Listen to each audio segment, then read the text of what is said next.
नमस्कार दोस्तों, तो आप सभी का स्वागत है रमाश्री गुरुकुलम पे। आज के इस वीडियो में हम लोग कवर करेंगे यूनिट सेकेंड पुस्तकालय एवं सूचना केंद्र प्रबंधन, जो हम लोग का नया चैप्टर है, management of library and information centre. ठीक है, इससे पहले हम लोग यूनिट 1 का सारा प्रश्न देख लिए थे। टोटल 370 प्रश्न था, तो हम लोग सारा प्रश्न को कवर कर लिए थे। ठीक है, तो आप लोग वहाँ से जाके रिविजन भी कर सकते हैं। टोटल 7 वीडियो था, तो उसका हम एक अलग प्लेलिस्ट बना दिए हैं। ठीक है, तो आप लोग वहाँ से देख सकते हैं और रिवीजन कर सकते हैं। और ज़्यादा वीडियो का लेंथ भी नहीं है। ठीक है, 25 से मुश्किल से 20 से 25 मिनट का वीडियो है। ठीक है, आप लोग उसको आराम से रिवीजन कर सकते हैं। तो रिवीजन पे ज़्यादा फोकस करना है आप लोग को। ठीक है, और चैनल पे अगर नए आए हैं आप लोग तो चैनल को सब्सक्राइब कर लीजिए, बेल आइकन को प्रेस कर लीजिए और हमारे टेलीग्राम चैनल से जुड़ जाइए, क्योंकि आपको अगर पीडीएफ चाहिए तो पीडीएफ टेलीग्राम पे ही मिलता है। ठीक है, तो चलिए आज हम लोग यूनिट सेकेंड का 50 क्वेश्चन इस वीडियो में कवर करते हैं। ठीक है, टोटल 50-50 क्वेश्चन का हम लोग का सीरीज चलता है, तो आराम से पढ़िए। और लेकिन 50 क्वेश्चन ही पढ़िए, लेकिन उसको अच्छे से याद करके पढ़ना है। ठीक है, ज़्यादा पढ़ने के चक्कर में मत रहिए। ज़्यादा पढ़ने से ज़्यादा पढ़ भी लिए हैं, लेकिन पता चल रहा है कि मतलब दिमाग में कुछ है ही नहीं। ठीक है, इसलिए कम पढ़िए, लेकिन वो अच्छे से पढ़िए। ठीक है, तो चलिए हम लोग सीधे प्रश्न पे आते हैं। तो पहला प्रश्न है 371 नंबर का, यहाँ से शुरू होता है यूनिट सेकंड का 371। यूनिट 1 में था 370 तक था, 1 से लेके 370 तक यूनिट 1 का प्रश्न था। तो 371 नंबर में है कि शास्त्रीय प्रबंधन सिद्धांत का जनक किसे कहा जाता है। शास्त्रीय प्रबंधन सिद्धांत का जनक किसे कहा जाता है, तो हो जाएगा इसका आंसर ऑप्शन डी हो जाएगा, हेनरी फियोल। क्या हो जाएगा, शास्त्रीय प्रबंधन सिद्धांत का जनक हेनरी फियोल को कहा जाता है। अगला प्रश्न है, आधुनिक प्रबंधन की विशेषता दृष्टिकोण है किसका, तो इसका आंसर हो जाएगा ऑप्शन हो जाएगा बी, साइंटिफिक। आधुनिक प्रबंधन की विशेषता साइंटिफिक दृष्टिकोण है। ठीक है, साइंटिफिक दृष्टिकोण है। आधुनिक प्रबंधन की विशेषता साइंटिफिक दृष्टिकोण है। ठीक है, चलिए अगला प्रश्न देखते हैं। अगला प्रश्न है, वैज्ञानिक प्रबंधन का जनक किनको कहा जाता है। वैज्ञानिक प्रबंधन का जनक किनको कहा जाता है, तो हो जाएगा F.W. टेलर को। वैज्ञानिक प्रबंधन का जनक F.W. टेलर को कहा जाता है। ठीक है, अगला प्रश्न है, प्रबंधन सिद्धांत का जनक फादर ऑफ मैनेजमेंट थ्योरी किसे कहा जाता है, तो क्या होगा, ऑप्शन डी हो जाएगा इसका। ऑप्शन डी हो जाएगा, पीटर एफ ड्रूकर। पीटर एफ ड्रूकर को प्रबंधन सिद्धांत का जनक कहा जाता है।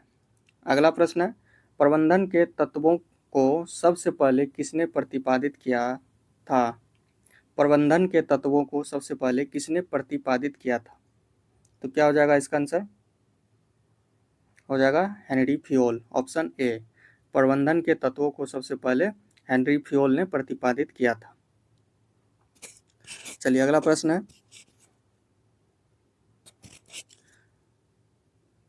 प्रबंधन के 14 सिद्धांत का प्रतिपादन किसने किया था।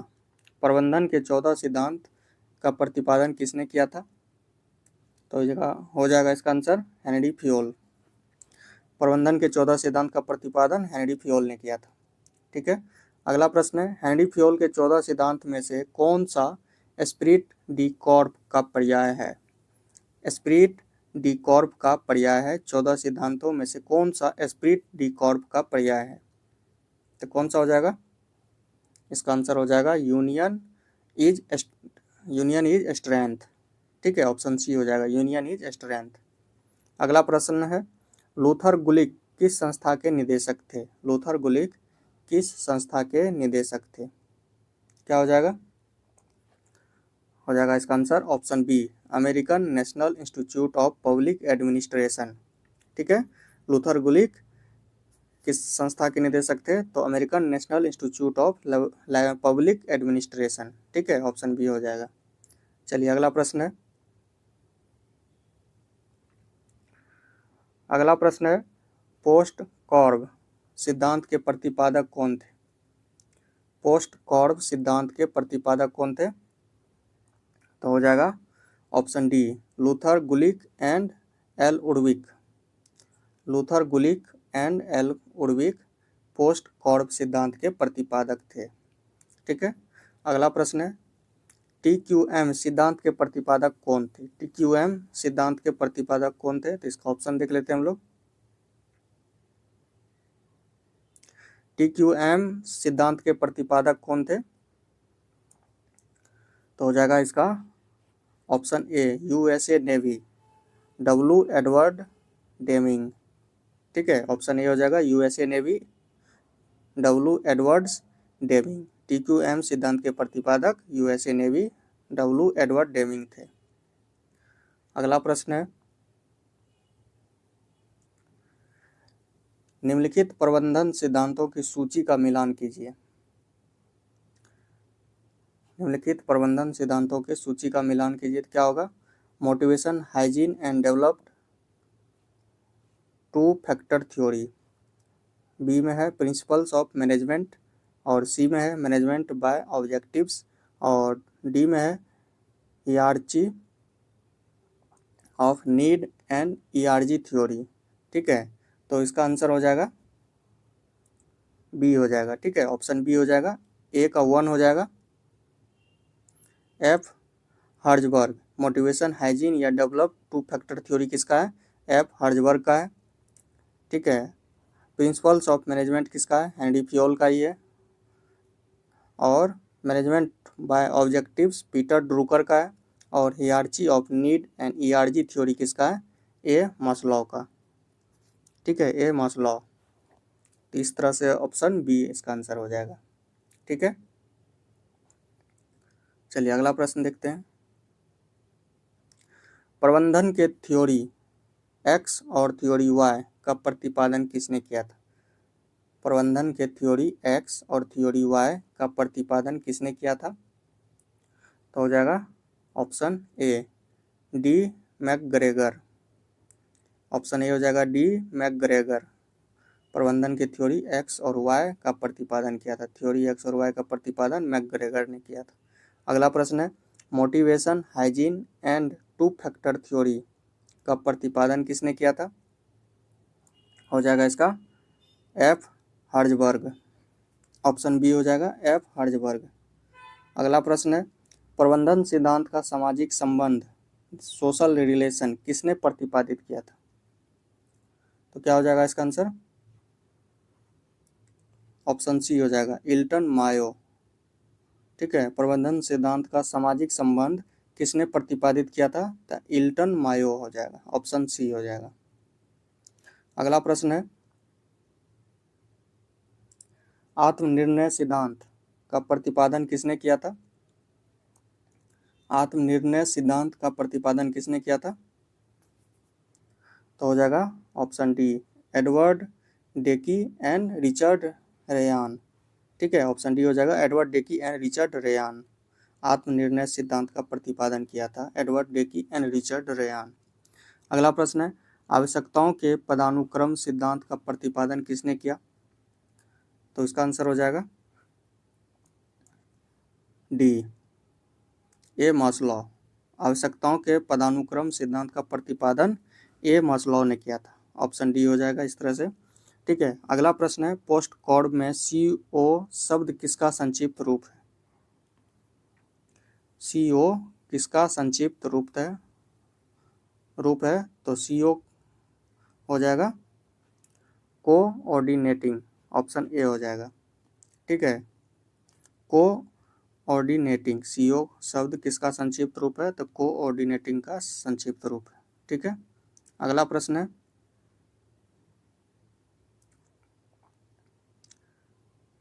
निम्नलिखित में से कौन से FRBR मॉडल के 4 तत्व हैं? निम्नलिखित में से कौन से FRBR मॉडल के 4 तत्व हैं? तो इसका आंसर क्या होगा? इसका आंसर हो जाएगा बी, वर्क, एक्सप्रेशन और मैनिफेस्टेशन और आइटम। ठीक है, अगला प्रश्न है, पुस्तकालय की प्रणाली में कुल गुणवत्ता प्रबंधन TQM के कार्यान्वयन के लिए एक मॉडल 2 चरणों के साथ किसके द्वारा प्रस्तुत किया गया है और जिसे 4 स्तरों में विभाजित किया गया है? तो क्या हो जाएगा? ऑप्शन ए हो जाएगा, सुसन एंड बर्नार्ड। अगला प्रश्न है, MBO उद्देश्यपूर्ण प्रबंधन सिद्धांत का प्रतिपादन 1954 में किस विचारक द्वारा किया गया था? तो हो जाएगा इसका आंसर पीटर एफ ड्रूकर के द्वारा। ठीक है, MBO का प्रतिपादन 1954 में पीटर एफ ड्रूकर के द्वारा किया गया था। अगला प्रश्न देखते हैं, अधिग्रहण अनुभाग द्वारा किए जाने वाला कार्य है। अधिग्रहण अनुभाग द्वारा किए जाने वाला कार्य है, क्या हो जाएगा इसका? ऑप्शन डी हो जाएगा, ऑल ऑफ विच। ठीक है, order for books and document हो जाएगा, bill processing and claim cancellation, accession of books.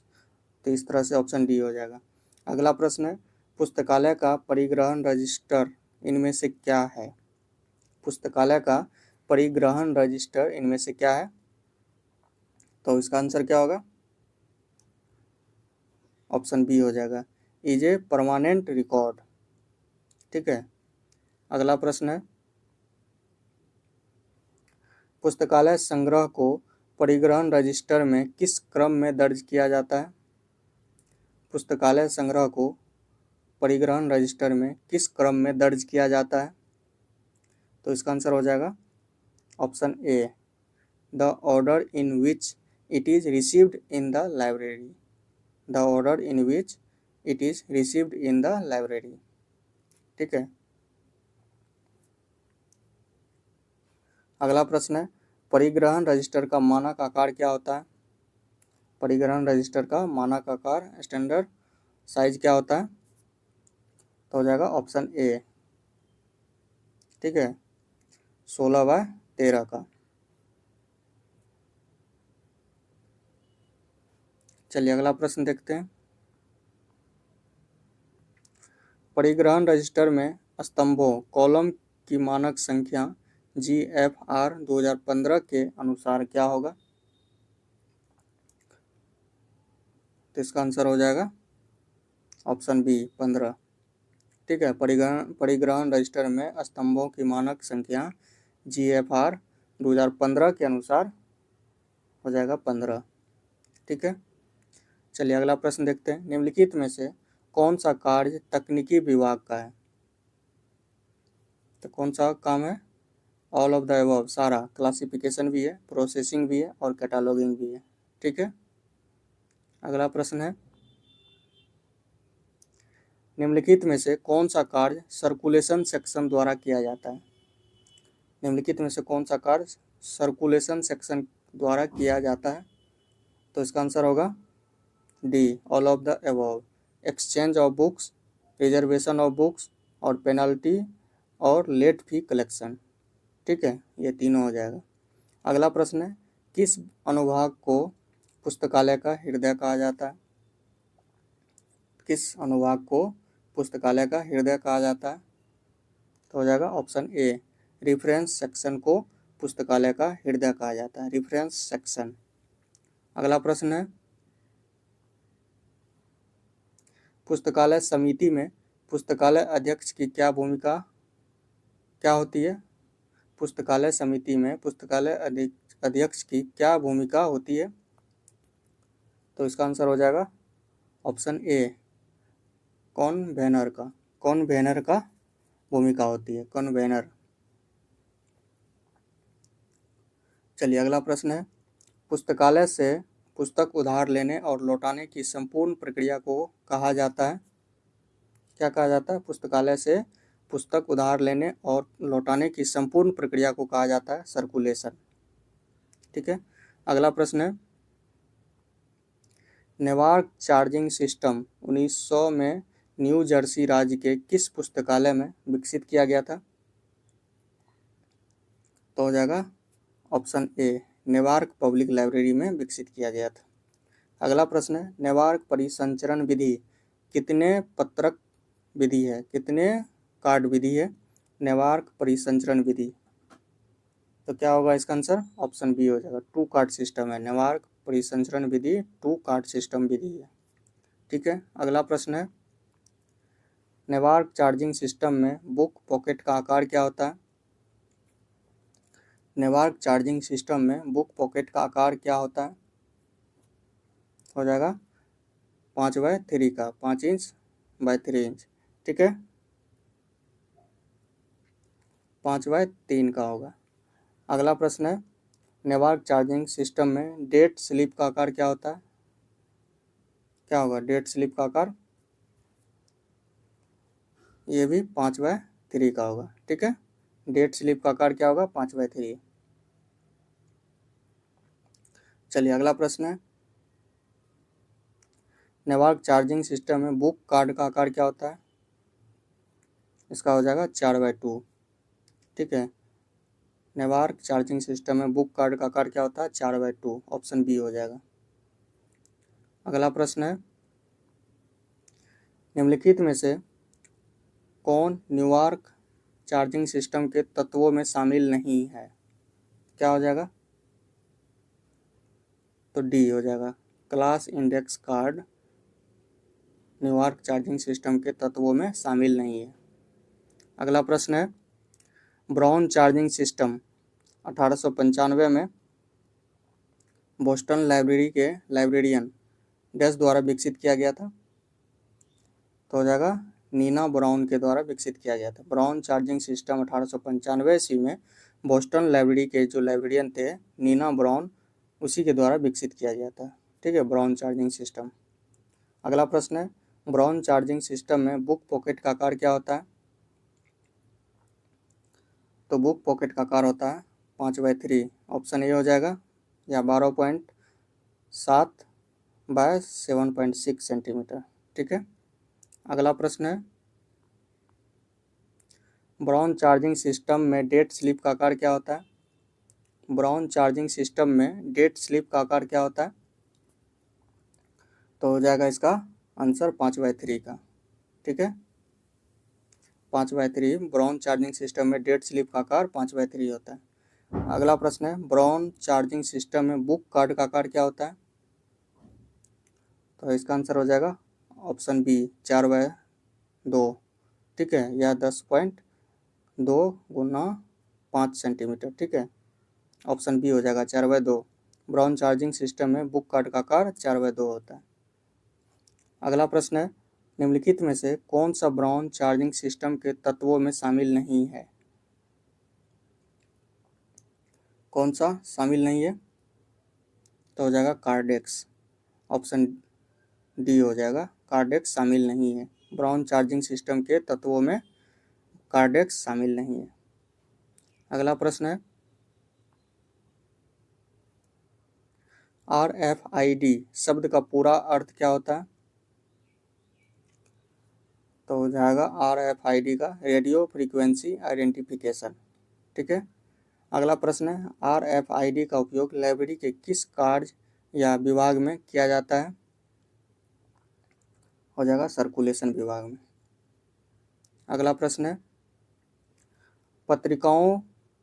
पत्रिकाओं के प्रबंधन के लिए 3 पत्रक प्रणाली 3 कार्ड सिस्टम का विकास किसके द्वारा किया गया था?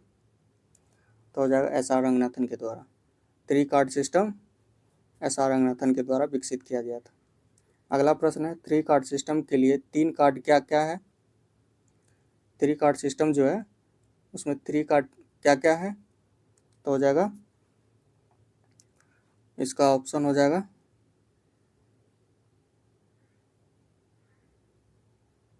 415, इसका हो जाएगा डी।